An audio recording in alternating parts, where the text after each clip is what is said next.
Good afternoon. It's Monday, the 21st of November 2016, just after 1 o'clock. Welcome to UK Column News. I'm your host, Brian Gerrish. With me in the studio, of course, Mike Robinson. And a brief comment on the weather, because people are saying basically torrential rain, floods, dark, cold, dingy. And although it's brightening up in Plymouth, we know that in other parts of the country it's still pretty unpleasant. So thoughts go out to anybody who's suffered from flooding. Certainly there's been some problems in the Plymouth area over the last 24 hours, and you were a bit delayed coming in this morning, Mike. It's appalling, yes. So we'll get straight on. Over the weekend, of course, on better news, we had the conference in Winchester. I'm sorry about this photograph. It's from a pretty bad angle, but just short of 500 people attending. Absolutely fantastic turnout. Everybody really enthusiastic. Just to give a better perspective on this, this was from first thing in the morning before we started. People arriving in this photograph. Fantastic hall in the Guildhall in Winchester, of course, the ancient capital of England, and it ended up the main room full and the balcony mostly full as well. So it was fantastic. It was indeed, and very interesting to see how the various talks all came together. We weren't greatly prescriptive about what people were saying. We encouraged people to go with what they thought were the key issues, but the whole programme slotted together. And of course, we started off with a detailed look at our constitution and the formation of our laws. That was given by John Bingley. A lot of compliments about that opening talk. We discussed the money situation, the Bank of International Settlements, money created from nothing. And of course, at the moment, money, or the lack of money, supposedly, is the big problem in UK. Vanessa Beeley gave an excellent talk on events in Syria, another one of Britain's unlawful wars, of course.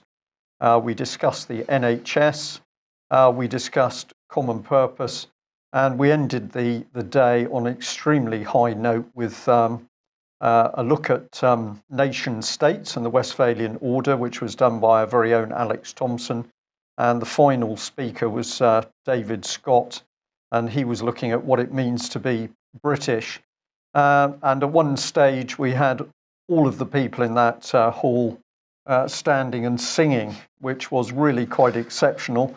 And what can we say? People afterwards simply coming up to us and saying, thank goodness that something has started to happen, and that somebody is now really pointing a finger at what the problems are in UK and what we can do about it. Now, the aim now is to get the BCG. Justin is going to be getting the groups which have started to form, give them a bit of assistance over Christmas and the New Year. And then there's going to be a follow-up conference on the 4th of March, and Nottingham is the destination for that one. So we will no doubt hear details from Justin very soon about exactly what the format of that and the exact location. Indeed, and a formal statement made by the conference, which really encapsulates all of the problems and the criminality going on in UK at the moment. So a line literally drawn in the sand, and we will be making that statement available to as many people as possible, because this really gives us a foundation now to say to the criminal element of the British government, things have got to change. Right. The panic over so-called fake news continues.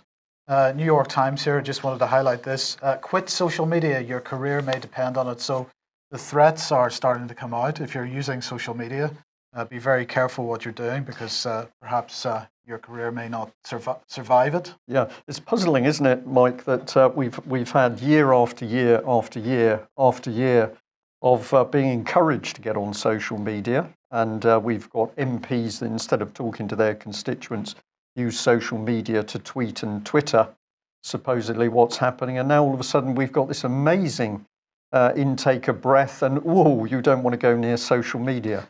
Indeed. So this is a blog saying that the writer claims to be a millennial computer scientist who writes books and runs a blog. Demographically speaking, he says he should be a heavy social media user, but that's not the case.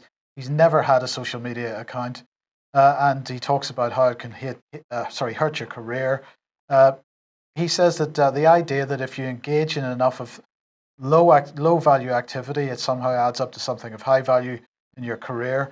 So these are the sort of underlying concerns, and of course, suggesting that if everyone with a Facebook account and a smartphone now feels pressured to run their own high-stress, one-person media operation, the once imaginable pace of the professional blogger is now the default for everyone, he's saying. And of course, that really is the undertone of the entire thing, a concern about news being produced via social media. Yeah. I would say that perhaps if the mainstream media wasn't providing such a vacuum at the moment, perhaps that's where they should be looking. Yeah, but I mean, how is Theresa May going to conduct business without the Conservative Party central office tweeting out what supposedly government policy is? I mean, how's this going to work? Because we've got Twitter pages for every MP, and apparently they're conducting their business on Twitter. So they're going to be tweeting out, but we're not allowed to go and read those tweets. This sounds pretty good to me, because if we can stop the MPs from peddling their complete nonsense, I think we'll be heading in the right direction. Now, of course, the other sword in the armory of real news, allegedly, if you follow what the mainstream says, anyone politicians say, are the fact-checking organizations, because, of course, they debunk everything that so-called fake news people push out. And one of the key ones in Britain, at least, is Full Fact, although they intend to be a bit more than key in Britain because they intend to head across the Atlantic as well. Full Fact, they say, is the UK's independent fact-checking charity. Well, they, in fact, are receiving a bit of a boost from Google. Here they are. This is the Innovation Fund, Google's Digital News Innovation Fund. Isn't that social media? No. This is all about making sure that real news, in inverted commas, gets pushed forward, whereas all this nasty fake news gets held back. So Full Fact is going to be receiving a grant from Google. Now, what they say is that it can't be too big a grant because they don't want more than 15% of their total budget coming from any one source.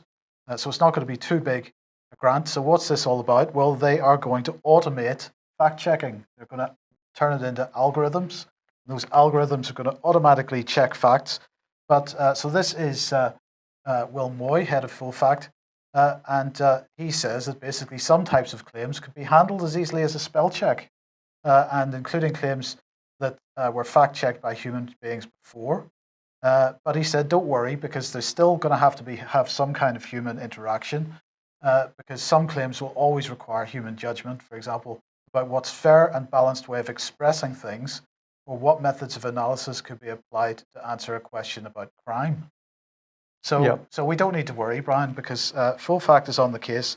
They're receiving Google money to be on the case. They're going to automate their fact-checking, but they're going to make sure there's a human eye on it at the end of the day, because they've got to make sure that everything is fair and balanced. Yeah. So this is Will Moy, who is nobody really. He's just a young man that's suddenly come into the domain, but of course had a huge boost from the Media Standards Trust. That brings us into the common purpose realm. Sir David Bell, who we now know is tied into organisations with sort of links into what's happening in Syria.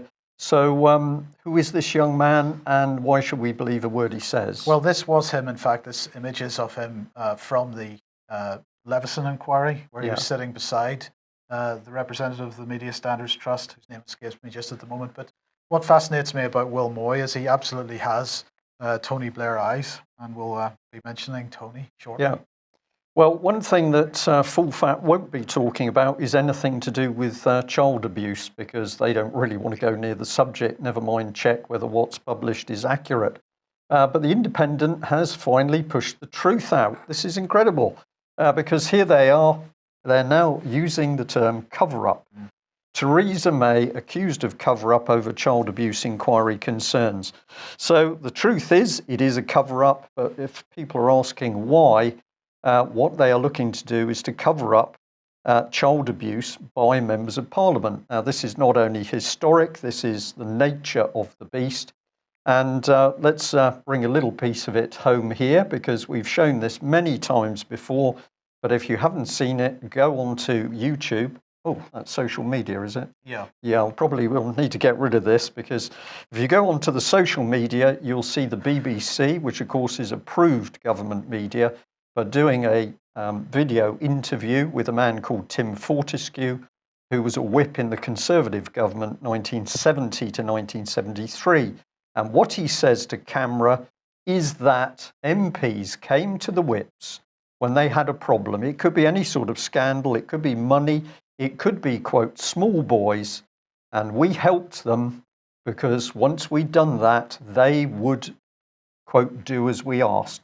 So this man is describing to camera, without any qualms, no squeamishness about it, he describes to camera that the Conservative Party was prepared to use child abuse as a means of blackmailing MPs, because that's what he's talking about, is blackmailing.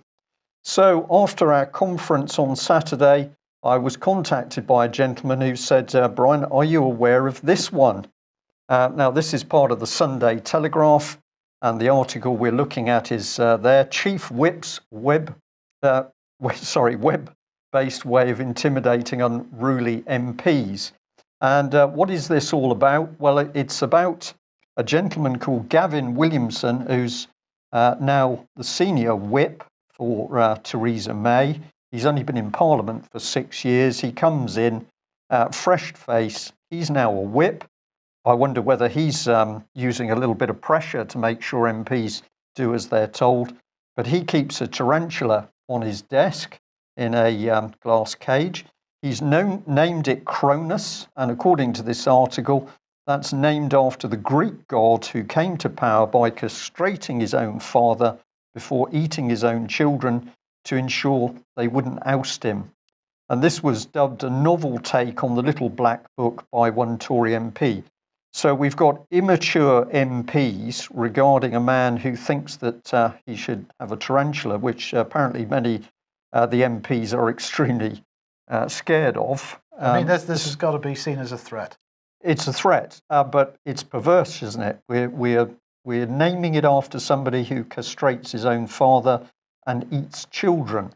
So we called Gavin Williamson's office this morning, and we asked for some comment on this. We also asked for a copy of his terms of reference as a whip, because of course we're interested to see if in the terms of reference, which he presumably has had from Theresa May, there are instructions as to how to pressurise and bully MPs to do what? Cover up the child abuse inquiry, maybe. Well, if you would like to follow through on this young gentleman, here he is. This is Conservative Home talking about their own, and they're calling him a baby-faced assassin. So this is a deep look into Conservative politics. So this young man with very strange eyes comes out of nowhere, talks about gods castrating their fathers and eating children, and this is the man who's being put in control of MPs.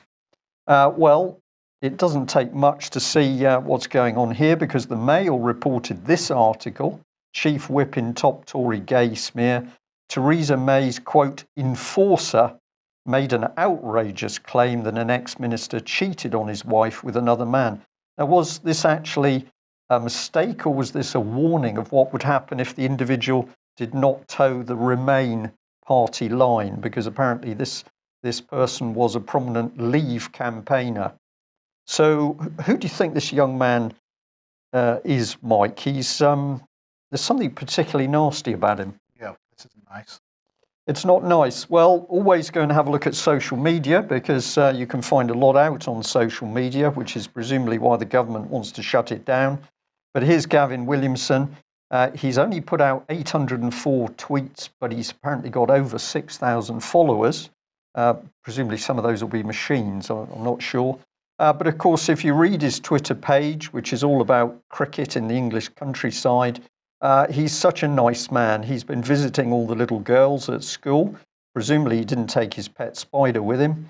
And he's also very big on the Owl Trust. Right. So I thought maybe he was a friend of local Plymouth MP Oliver Colville. And never mind the starving, never mind the state of the nation or the fact we don't have a Royal Navy anymore.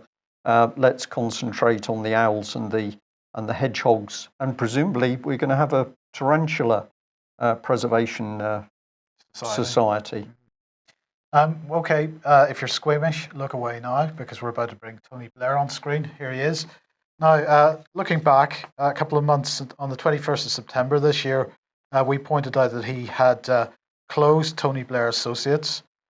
He was clearly making a career change, and so he was reported to be closing his commercial enterprises, and he was supposedly going to be focusing on not-for-profit activities. So he had announced to his staff that, quote, I want now to concentrate the vast bulk of my time on the not-for-profit work that we do.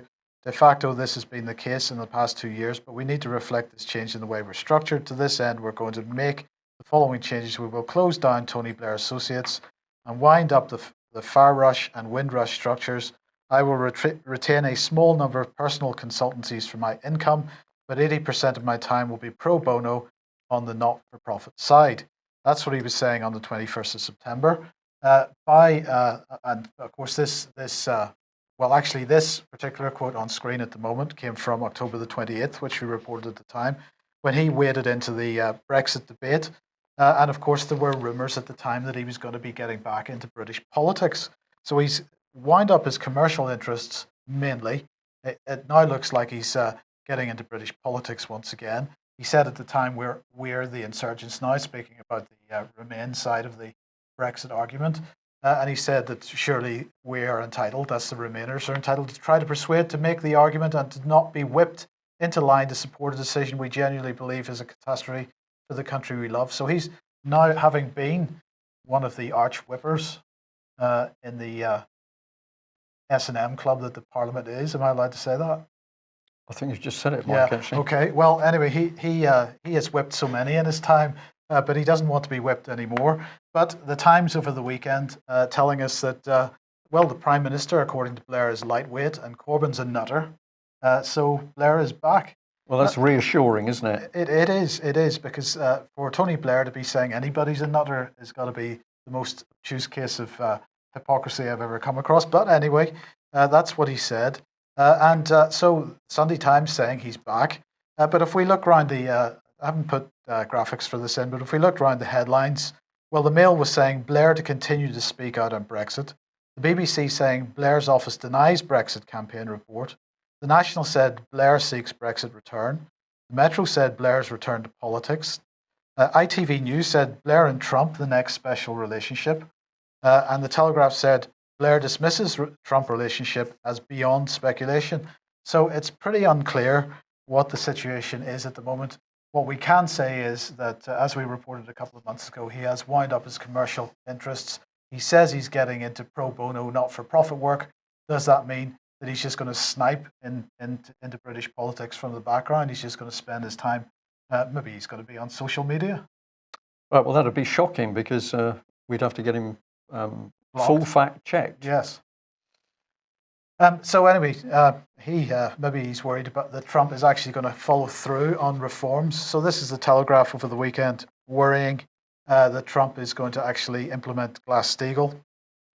A headline: Will Trump back reform on finance or keep the status quo? And they're saying that Trump is already committed to overturning the Dodd-Frank Act, which is the half-hearted attempt at dealing with the banks.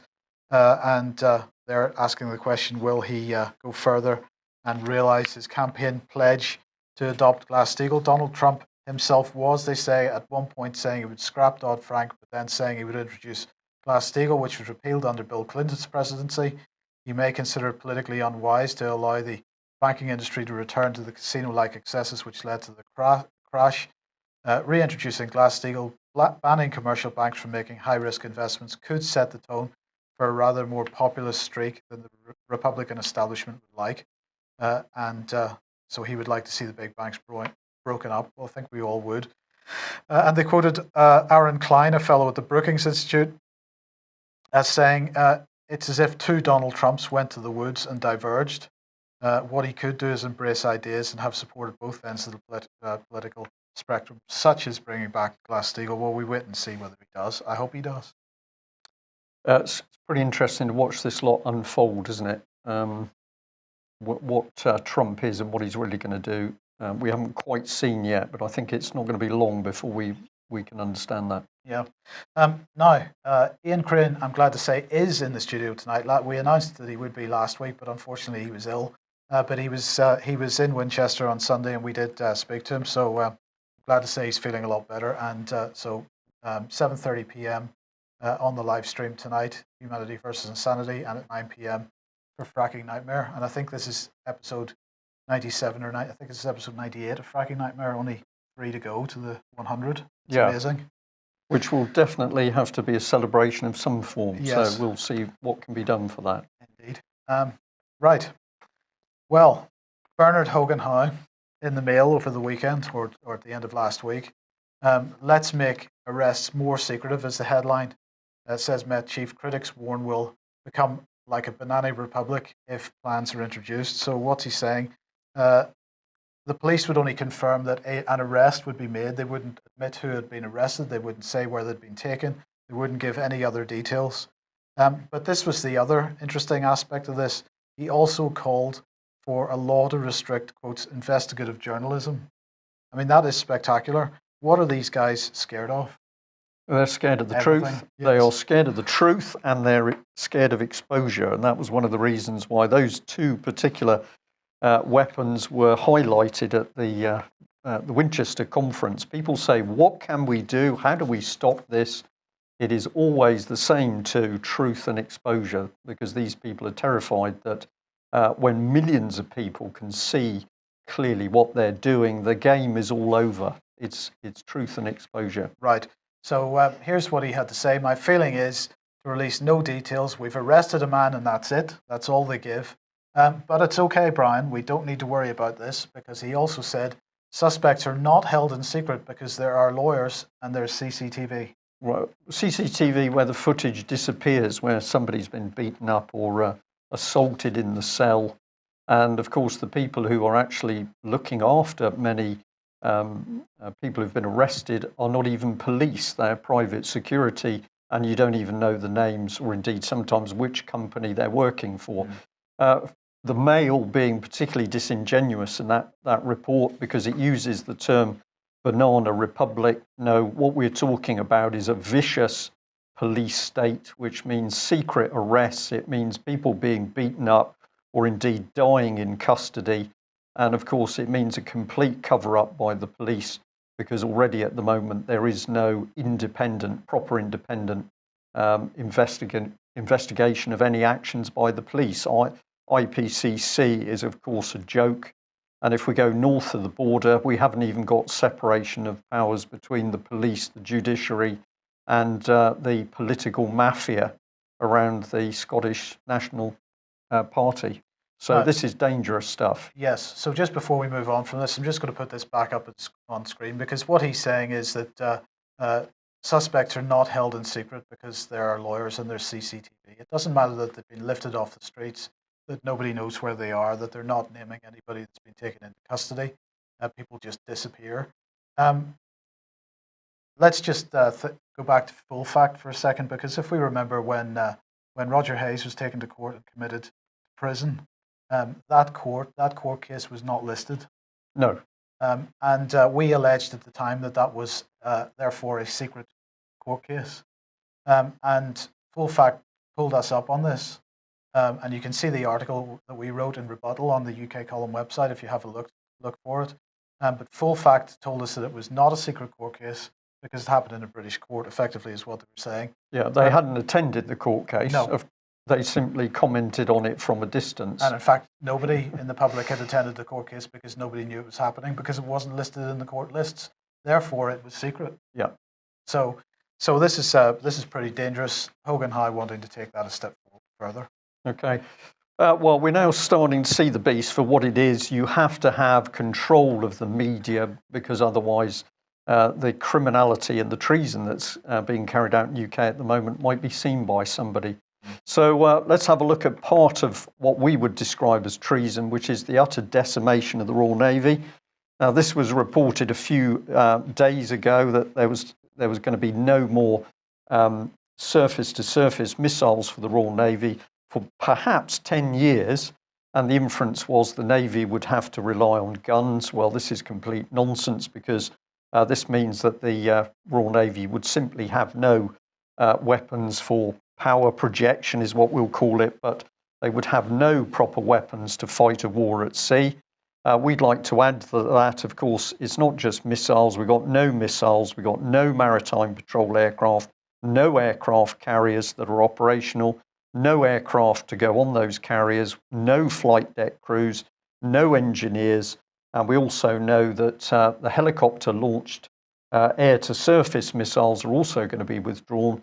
So effectively, the helicopters that are based on frigates, for example, they can be used for reconnaissance, they can be used for anti-submarine warfare, but that's as far as it goes. So, and the other thing to point out here is that, of course, the frigate fleet, which is aging, is supposed to be being replaced. So each year for the next number of years, they're going to retire one frigate, and they're supposed to put a new frigate in service to replace it. And that's not going to happen. Where are they?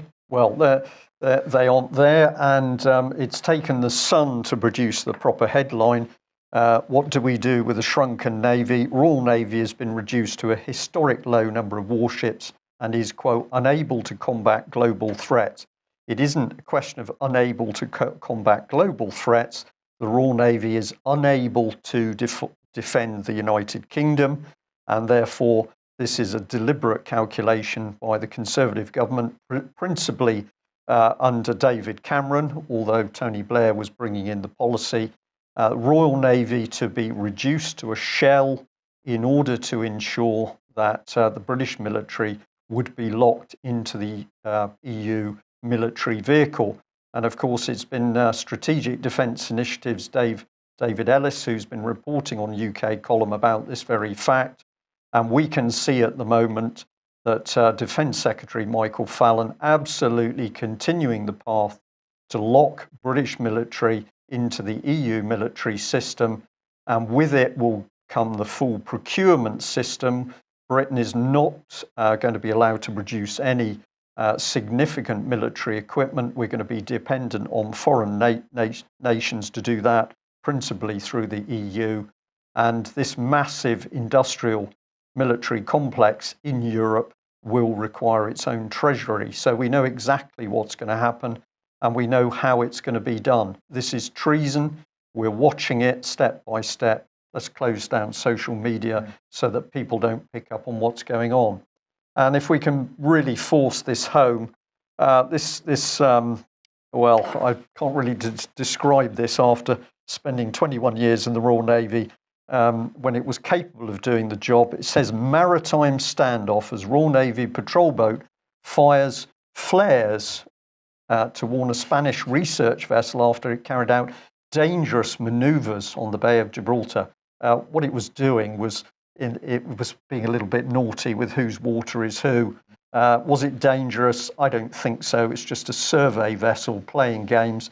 But if you can't see the British warship in the picture, I'm going to help you out because it's here. Now, this is not a radio-controlled model. I'd like to stress this. This is apparently a warship. It's HMS Sabre. This is slightly bigger than 18 inches, but apparently not much, Mike. And I have not doctored the picture. This is from the Daily Mail. So I've said here clearly this is not a radio-controlled model. This is Royal Navy warship, which has fired flares. That's pretty frightening stuff. And why are we in this pitiable position? Because, of course, these politicians utterly betraying the nation in order to ensure that we're fully locked into the European Union. So Brexit, of course, is a complete lie. And what is the whole European agenda predicated upon? Well, we've got no money. So bring in the banks. Over the last few days, RBS in the news quite a bit. So we're worried about Deutsche Bank getting fined $12 billion by the United States for mis-selling. £14 million in Deutsche Bank's case. £12 million looks like what it's going to be for RBS. So this is over these mortgage-backed securities, and not really clear exactly how much it's going to be. It could be 5 billion, could be 12 billion. They're certainly setting aside quite a lot of money for this, and they're also setting aside a further 3.8 billion to cover aspects of other residential mortgage-backed security misdemeanors, as they're being described. They're being called misdemeanors. Yeah. They're not felonies. That's a bit strange. But anyway, I thought fraud was a felony. But anyway, on we go. Litigation on mortgage-backed securities and investigations may require additional provisions in the future, they said, and the aggregate could be materially in excess of current provisions. Well, that's a shame. Well, as a result, then BNP Paribas downgraded RBS from neutral to underperform. Well, it's always amusing when one bank makes an assessment of another bank's situation. Sorry, the words escape me at the moment because this is just so laughable, the whole thing. But anyway, of course, there were suggestions that that the government would sell off its remaining stake in RBS as a result of all this. But in fact, the Treasury has said there's no way they're going to do that until after the amount is finally settled of fine from the US Treasury. So the UK Treasury is saying they're not going to sell the shares. They're going to wait to see how much the US Treasury wants to take from RBS before they do that. So the Treasury Select Committee, this article saying that the Treasury Select Committee released correspondence from Tom Sculler, the Permanent Secretary of the Treasury, who said that it was entirely untrue and without foundation that the government was asking for information from the Financial Conduct Authority with reference to selling the shares. So RBS continues to bumble along the bottom. Of course, we own it. And of course, mortgage-backed securities and PPI mis-selling are not the only scandals, because they've got the whole global restructuring group issue to be resolved still. And we still wait to hear whether the Financial Conduct Authority will release their report on that before Christmas. I'm not holding my breath for it. No, and I don't think we'll hold our breath for full fact to be chasing that to see whether it's true. Indeed.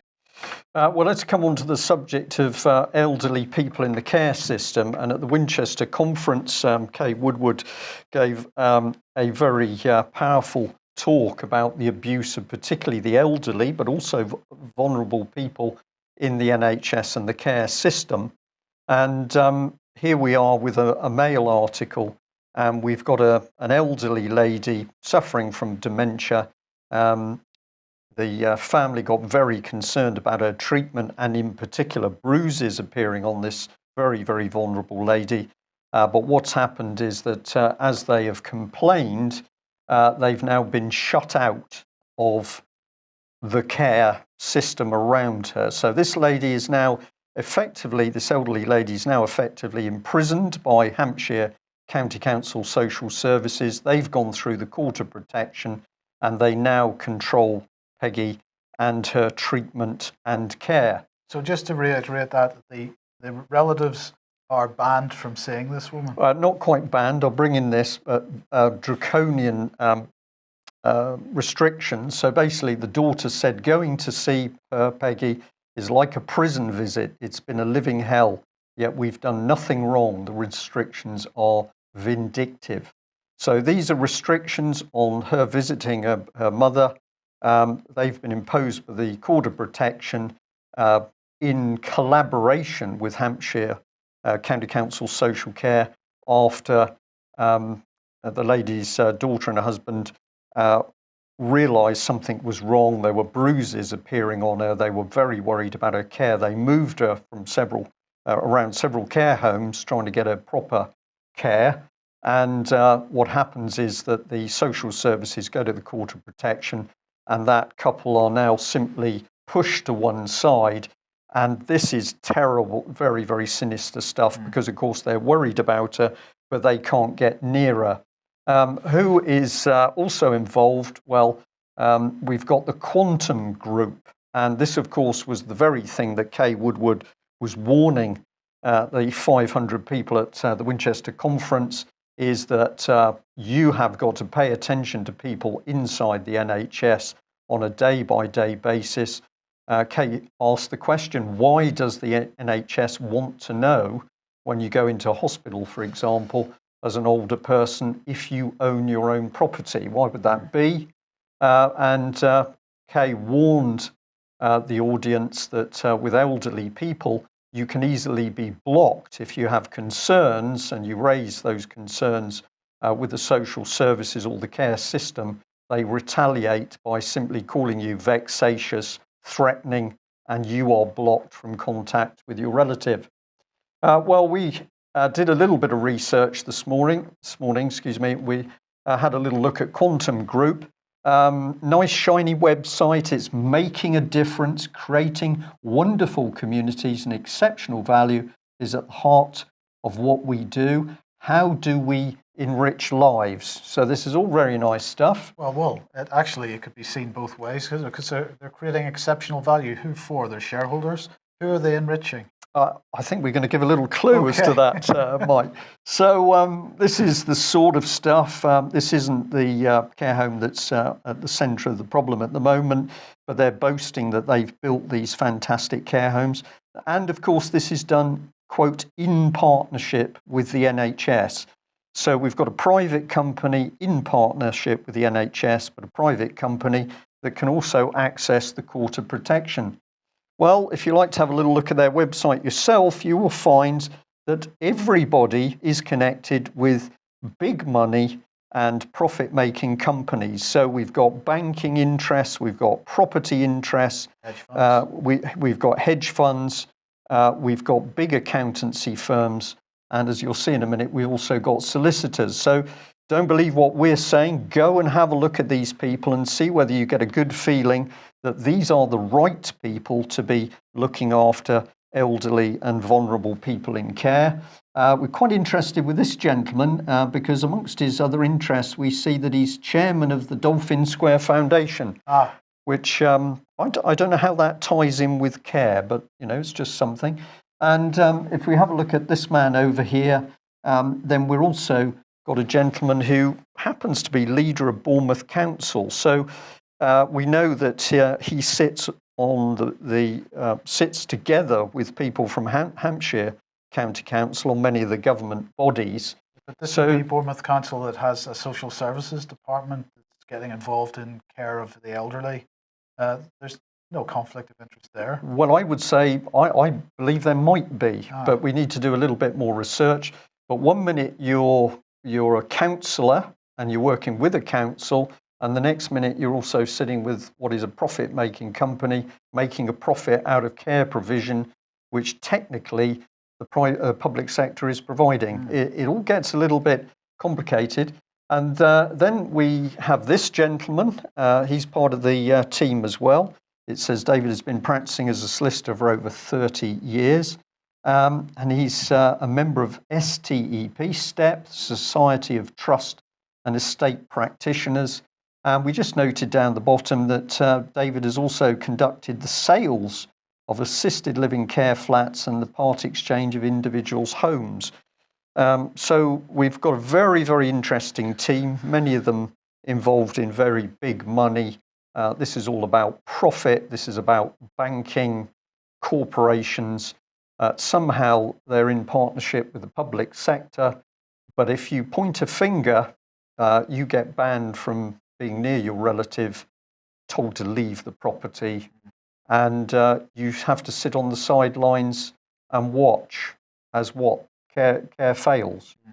So interestingly enough, this was a very powerful talk at Winchester. We know from speaking to people after the event that many of them were absolutely shocked at what they started to hear. And believe me, that was only the tip of the iceberg. We're getting so much information about very vicious treatment of people within the NHS hospital and care system. We know this doesn't apply, of course, to all doctors and nurses, but what we are clearly seeing is that the Conservative government is rapidly privatising every aspect of care, so-called care, and many people still cannot see this happening. So we would say to you, watch this space with UK Column, because we're going to be doing a lot more evidence-based work on some of the despicable things happening within Theresa May's Conservative NHS care system. Well, a couple of pointers before we finish today. Firstly, we'd like to say thank you very much to everybody that has been donating over the past couple of weeks. And certainly the British Constitution Group had some generous donations yesterday. There were also donations given for John and Tina Hurst. And I'd like to say that John Hurst is due to appear in court in Builth Wells in Wales on Wednesday. So that's this coming Wednesday. I think the case is scheduled for 10:30. It's to do with council tax. But John Hurst could really do with good support, people on the ground to be in the court watching what's happening. And of course, ultimately, this is, of course, how justice should be working, where people can see justice being done. John needs your help. So if you're South Wales or Bristol area, or somewhere you can actually get up to that court hearing, please do attend. Tomorrow I will give you more detail of actual location. And I would also like to say thank you very much to our Czech Republic viewers. We were told on Saturday that we've got people watching us from the Czech Republic, and indeed people from the Republic who are living in UK at the moment. It was great to meet you, and thank you very much for pointing us to the support that we've apparently got back in the Czech Republic. So there we are. And if you're not a subscriber to UK Column at the moment, please consider doing that. If you subscribe, if you donate, we can do what we do. We can't do it without your help. And I'm also going to say, if anybody would like to give Ian Crane some support by donations, this would be very welcome, as Ian has put a huge amount of work over the last year into helping to promote the campaign against fracking, bringing groups together. He's travelled huge distances around UK, and much of that, of course, requires money for petrol, fuel, staying at locations. And if anybody would like to give Ian some specific financial support through donations, it will be gratefully received, and we can take... Sorry. His website is ianrcrane.com. Yeah, so either through Ian's website, or if you want to, provided you label it clearly, you can send it in via the UK Column. Well, that brings us to the end, Mike, I think. What an extraordinary situation. We can literally see UK being taken apart by a criminal government that is so terrified of the truth, it now wants a complete clampdown on media and investigative journalism. We'll be happy to continue to provide that service. Thanks for joining us. Bye-bye. Bye-bye.